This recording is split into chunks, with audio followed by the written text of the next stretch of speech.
আচ্ছা, তোমার আমার কিছু পার্সোনাল ছবি যদি ওই ছেলেকে পাঠিয়ে দিই তাহলে কেমন হবে? কি?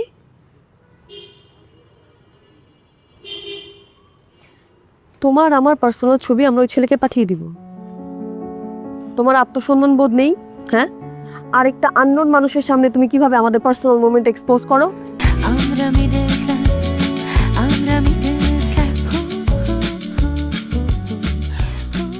তুমি কি আমার কথা শুনতে পাচ্ছ? এখানেই আছি, তোমার পাশেই বসে আছি, তোমার কথাই শুনছি। আমার আশেপাশে শুধু তুমিই আছো। পাশে বসে থাকা আর পাশে থাকার মধ্যে পার্থক্য আছে। দেখো, আমার যথেষ্ট বয়স হয়েছে, বিভিন্ন জায়গা থেকে নানান প্রস্তাব আসছে বাড়িতে। বিয়ে করো, বিয়ে দেওয়ার জন্য পাগল হয়ে গেছে সবাই। এখানে কি তোমার কোনো কিচ্ছু করার নেই? আমাকে কি করতে হবে বলো, আমি কি করব? বাহ, এটাও আমারই বলে দিতে হবে। শোনো, বাবার বন্ধুর ছেলে, এইবার যে প্রপোজালটা এসছে সে হচ্ছে বাবার বন্ধুর ছেলে, খুবই ক্লোজ ফ্রেন্ডের ছেলে। আমার মনে হয় না এবার আমি কোনোভাবেই এটাকে কাটাতে পারবো। তাই?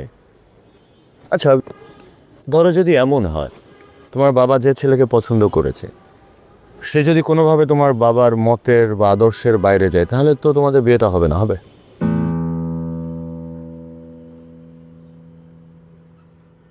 মানে তোমার বুদ্ধি দেখলে মাঝে মাঝে আমি অবাক হয়ে যাই।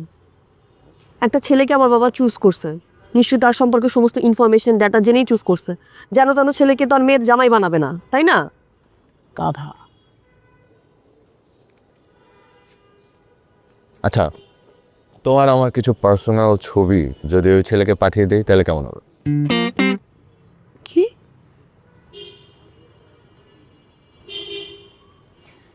তোমার আমার পার্সোনাল ছবি আমরা ওই ছেলেকে পাঠিয়ে দিব? তোমার আত্মসম্মান বোধ নেই?